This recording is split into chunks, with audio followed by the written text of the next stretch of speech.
안녕하세요. 크립토팁입니다. 오늘은 클래리티 법 통과를 위해 필요한 8명의 명단과 또 트럼프 대통령이 윤리조항에서 양보했다고 했던 핵심 내용을 다뤄보도록 하겠습니다. 현재 클래리티 통과의 핵심은 뭐니 뭐니 해도 윤리조항입니다. 최근에 이 네 가지 수정사항이 공개가 돼서 한번 다뤄보도록 할 거고요. 참고로 트럼프 대통령은 나 정말 많이 양보했어 라고 주장을 하는데 실제로 그런지 한번 살펴보도록 하겠습니다. 네 가지가 굉장히 중요한데요. 첫 번째부터 살펴보면, 자, 대통령, 부통령 등등 기타 공직자들은 배우자를 포함해서 29년 1월 20일까지 재직 중에 보상을 받고 디지털 자산을 발행하거나 후원하는 행위가 금지된다라고 하는데요. 굉장히 짧지만 많은 내용이 담겨 있습니다. 하나하나 살펴보면요. 일단 재직 중에라는 말이 등장을 하죠. 재직 중에 새로운 코인 발행하지 마. 홍보하지 마라는 거는요. 좀 반대편으로 한번 해석을 해 본다면 재직 중에 그러니까 재직 전에 발행했던 코인 홍보해도 돼. 발행해도 돼. 뭐 예전에 트럼프 민 코인도 있고 멜라니아 코인도 있고 그렇겠죠. 즉 재직 전에 했었던 건 빠져나갈 수 있는 구멍이 어느 정도 있겠다라는 해석도 가능해 보입니다. 그렇죠? 만약 이대로 조문이 확정이 된다면요. 그리고 또 하나 중요한 게 있는데요. 일몰 조항이 들어가요. 자, 29년 1월 20일까지는 트럼프 대통령의 임기입니다. 그러니까 이때 이후로는 무조건 끝나야 돼. 그 뒤로는 묻지 마라는 건데요. 이것도 반대편의 입장으로 뭔가 빠져나갈 수 있는 구멍을 만들어 본다면 이렇게 해석이 된다라고 하거든요. 자, 임기 중에 내가 잘못할 수 있어. 근데 그 위반한 건을 이때 본인의 임기 때 처벌을 해야지 요거를 다음 정권의 법무부 장관이 뭐 예를 들어 야당 장관이 왔다. 뭐 이럴 수도 있잖아요. 다음 정권이 소급해서 처벌을 하지 못해. 즉 임기 중에 잘못한 게 있으면 그 임기 내에 처벌을 시키고 다음에서는 처벌을 할 수 없다. 이게 일몰 조항에 포함이 되는 내용이다. 글쎄요, 민주당 쪽에서는 그렇게 유쾌하게 해석을 해줄 것 같진 않다라는 생각도 드네요. 그리고 두 번째, 배우자를 포함해라는 말이 등장을 하죠. 요것도 또 좀 반대로 해석을 해보면요. 아들들은 괜찮아. 이런 식으로 해석이 가능합니다. 그쵸? 그러니까 이 조항이 앞으로 또 바뀔 수도 있지만 일단 이대로 올라간다고 가정을 한다면 아들들이 운영을 하고 있는 월드 리버티 파이낸셜이나 아메리칸 비트코인이나 이런 것들은 괜찮아라고 해석이 된다. 그쵸? 지금 이 상황을 보면 그렇게 이 야당 쪽에서도 뭐 달가워 보이진 않다라는 해석이 일단은 드네요. 자, 근데 궁금한 게 생겼죠. 왜 아들들은 빼놓고 수정안에 통과를 시키려고 했을까? 제가 볼 때는 물귀신 작전일 가능성도 높다. 왜냐하면 반대편 야당 입장에서도 당신들도 쉽지 않을 텐데 라고 보고 약간 밀어넣은 게 아닌가 생각이 듭니다. 왜냐하면 민주당에는 길리 브랜드 또는 질리 브랜드라는 친 크립토 여성 상원 의원이 있습니다. 나름대로 이제 연차도 쌓인 분이고요. 제가 이분의 이름을 언제 처음 들었냐면 2022년도 그 암울했을 때 신시아 루미스 공화당 상원이고요. 질리 브랜드는 민주당 상원 의원입니다. 즉 초당적으로 클래리티의 원조법이라 할 수 있는 그러니까 예전 분들은 기억나실 겁니다. RFIA라고 해서 책임 있는 금융혁신법. 이게 클래리티랑 거의 비슷하거든요. SEC랑 CFTC를 나눠야 된다. 뭐 소액은 뭐 이 세금을 좀 봐줘야 된다. 결제할 때요. 이런 것들의 원조 공동 발의자다. 이렇게 보시면 됩니다. 그러니까 친 크립토일 수밖에 없는 분인데 자, 이분이 지금 협박을 받고 있다라고 하거든요. 미국의 여러 진보 단체들이 클래리티 법을 이 질리 브랜드가 지지를 하면 정치적으로 큰 대가를 받을 수 있어 라고 지금 많은 단체들이 경고를 하고 있다라고 합니다. 왜냐하면 이 길리 브랜드의 아들이 코인 관련 업계 활동 때문에 민주당이 불만이 생겼죠. 왜냐하면 트럼프 대통령을 공격을 해야 되는데 이 길리 브랜드의 아들도 코인 사업을 하고 있으니까 야, 너네도 그런 거 아니야? 비판할 명분이 약해질 수 있다라고 하는 건데요. 자, 근데 길리 브랜드 입장에서는 좀 억울할 수도 있어 보입니다. 왜냐하면 이 아들이, 길리 브랜드 아들이 에펙이라는, 그러니까 무기한 선물 거래소를 지금 창업을 해서 투자금을 이미 모았었거든요. 근데 요거는 코인이 아니라 주식이다. 주식만 거래한다라고 주장을 하지만, 그렇지만 선수들은 다 알고 있죠. 무기한 선물 거래소의 원조는 코인입니다. 주식이 아니에요. 주식은 무기한을 별로 안 좋아합니다. CME 같은 곳에선. 왜냐하면 원래 이 선물이라는 게 뭐 석유도 있고 보리도 있고 밀도 있고 무조건 인도하는 게 원칙입니다. 그래서 만기라는 게 존재를 하고요. 만기가 있어야만 뭐 9월물을 팔고 12월물로 갈아타고 그러니까 사고 팔고가 돼서 수수료가 많이 나와요. 그래서 주식 입장에서는 무기한을 썩 좋아하지 않아요. 요거는 결국은 코인으로 넘어갈 가능성이 매우 높은 거래소다. 이렇게 보는 게 합리적이고요. 또 하나 이 길레브레인드의 아들 예전에 한번 소개드렸지만 스탠포드 대학을 나온 22세의 청년입니다. 근데 이렇게 어린 분이 벌써 3천만 달러나 되는 돈을 모았네요. 근데 이 거래소를 위해 투자를 유치했던 주요 투자자들을 보니까 야, 크리스 라슨, 리플 공동 창업자입니다. 그리고 파머 러키, 안드릴이라는 이제 안보 업체죠. 이쪽의 창업자이자 피터 틸의 친구이자 트럼프 대통령을 지지를 하는 분으로 잘 알려져 있죠. 그리고 존 그리핀, 헤지펀드 벤처 캐피털 매니저로 유명한 사람이라든지 그러니까 이 크립토에 관련된 사람들이 죄다 이 아들을 후원을 하고 있다.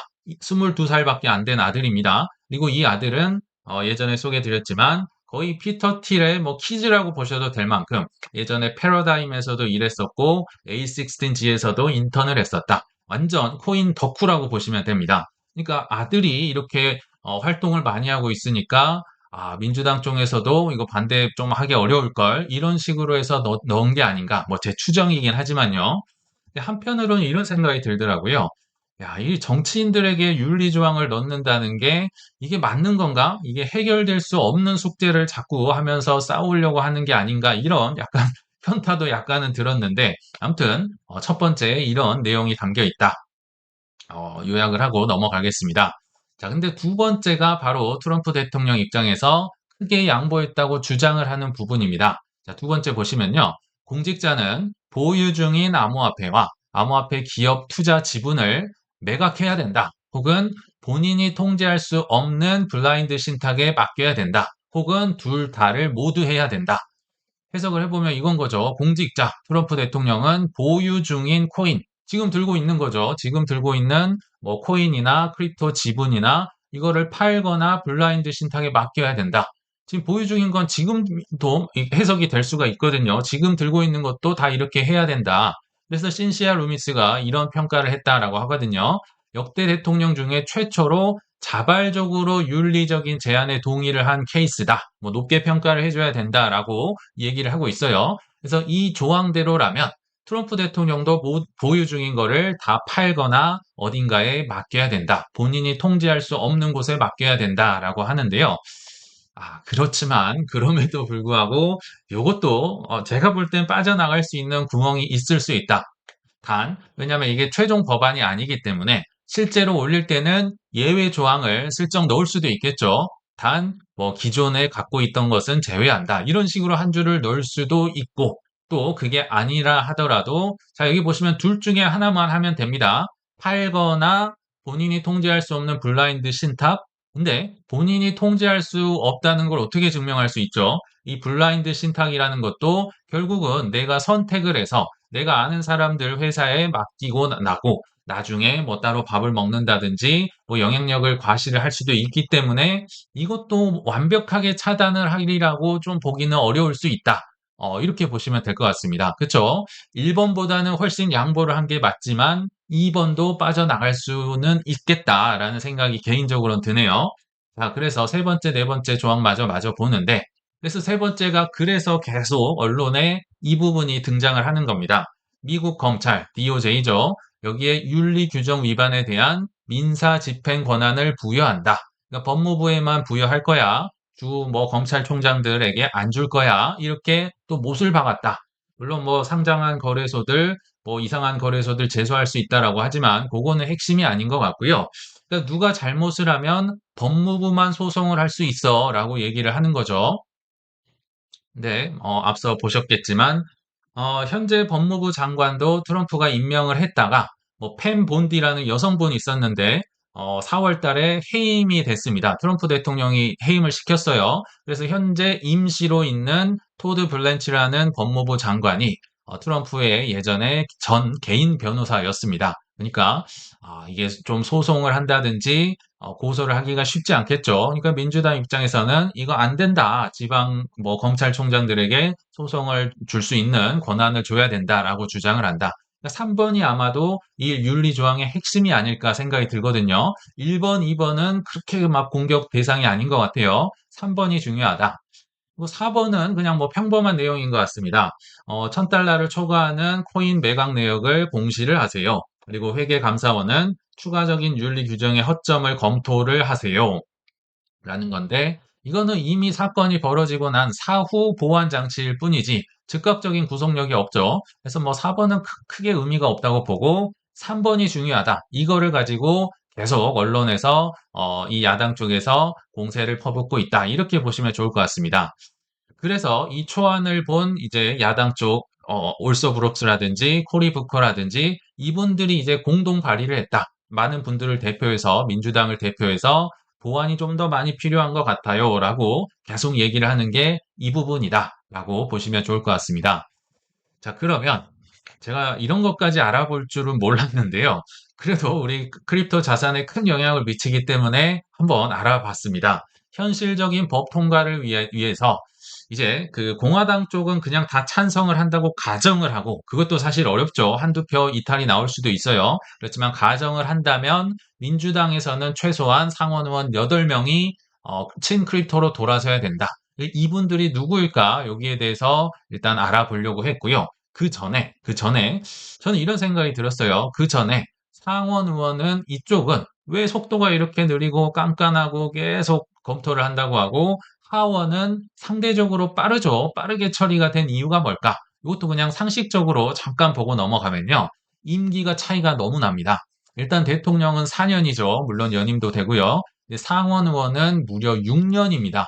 6년. 엄청 길어요. 그래서 2년마다 3분의 1씩만 교체가 된다. 그리고 하원 의원은 참고로 2년밖에 안 됩니다. 그러니까 2년마다 435명이나 되는 분들이 그냥 전부가 다 물갈이가 되니까 누가 더 기민하고 빨리빨리 대처를 해야 될까요? 상원 의원들은요, 장기적이고 안정적입니다. 그래서 뭔가 의견이 나오면 뭔가 브레이크를 걸고 뭔가 신중하게 접근하고 뭔가 좀 소신 있게 얘기하고 이런 식이라고 한다면 하원 의원들은 약간 빠릅니다. 가속 페달을 밟아야 되고요. 여론에 민감하고요. 후원금에 민감합니다. 왜냐하면 그래야 이번에 붙을 수 있거든요. 아니면 순간 이제 예를 들면 뭐 슈퍼팩이다, 페어쉐이크다, 이 크립토 로비 단체에서 이 사람은 크립토 C 등급, D 등급 매겨버리면 바로 떨어질 수 있다. 그래서 좀 빠르다라고 좀 보시면 좋을 것 같아요. 비단 크립토 쪽만은 아니고요. 자, 그리고 왜 그럼 8명이냐? 복습해 보도록 하겠습니다. 예전에 한번 다뤘지만요. 민주당 표는 8명이 필요할 가능성이 높다. 이것도 공화당이 전원 찬성을 한다는 감안하에 어, 말씀을 드리는 거긴 한데요. 일단 상원에 공화당은 53석이죠. 근데 필리버스터 이제 뚫어내려면 60석이 필요하다. 이게 원래는 7석이었는데 최근에 2석이 뭔가 문제가 생겼었죠. 첫 번째 분이 린지 그레이엄이라는 이분이 지금 별세를 하셨어요. 그래서 이분의 여동생, 13살이나 차이가 나더라고요. 제가 알아보니까. 이 그레이엄 노던이라는 분이 이제 7월 14일 날 바로 대체가 됐다. 그래서 뭐 이론상으로는 이제 바로 채택이 됐다. 그래서 공화당원이 51석이 아니라 52석이 됐다라고 보시면 되거든요. 그래도 이분이 그래도 찬성을 한다고 보는 이유는 이 린지 그레이엄이 이름이 여성스러운데요. 사실 남자분입니다. 예를 들면 한국으로 치면 영인데 영희가 남자분들도 계시죠. 근데 이분의 여동생을 사실 부모님들이 둘 다 빨리 돌아가셔서 거의 업어 키웠었고 나중에 이 여동생을 뭐 본인이 법적으로 입양을 했다라고 하거든요. 굉장히 막역했다라고 합니다. 그러니까 정치 경험은 없더라도 사실상 오빠이자 부모의 역할을 했던 분을 따라갈 가능성이 높다. 저는 이렇게 보고는 있습니다. 자, 이분은 그럼 해결이 됐다 치고 미츠 매코널이라는 이분이 지금 80세가 훨씬 넘었는데요. 낙상 후에 폐렴으로 입원을 해서 언제 돌아오실지 모른다. 근데 완전히 나가신 것도 아니기 때문에 그렇다고 해서 이 공화당 의석수를 줄일 수는 없죠. 그래서 한 표만 줄은 거고 이 아프신 분이 언제 돌아올지 모르고 투표를 할 수 불분명하기 때문에 그래서 52명의 민주당 8명을 더해서 60명은 최소한 나와야 된다. 그래서 8명이 필요하다. 이렇게 보시면 될 것 같습니다. 그치만 상원들은 그래서 상대적으로 좀 소신 발언을 하는 경향이 있다라는 생각이 드는데, 최소한 8명을 끌어와야 되는 거죠. 그래서 찬성 확률이 높으신 일단 상위권 분들, 이분들은 일단 무조건 들어와야 된다. 이렇게 크립토 클래리티를 지지하는 분들 입장에서는 이분들은 반드시 잡아야 된다. 일단 한 7명 정도를, 그러니까 웬만하면 다 50% 이상이어서, 그러니까 이 찬성 확률을 이제 제가 여러 번 AI를 돌려서 추정을 한 겁니다. 틀릴 수도 있지만 이분들은 일단 잡고 가야 된다. 이렇게 보시면 되고요. 참고로 상원의 선거 연도도 한번 넣어봤습니다. 올해 재선을 할수록 조금은 그래도 크립토 쪽에 눈치를 볼 가능성이 있겠죠. 자, 일단 다 민주당의 상원 의원들인데요.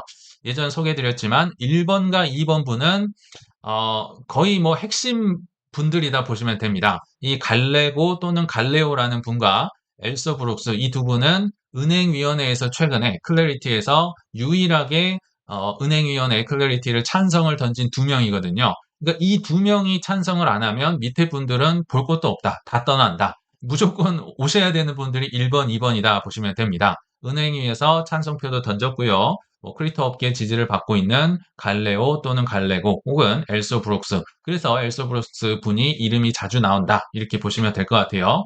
그리고 이 밑에도 뭐 좀 소개를 좀 해드린 분도 눈에 보이는데요.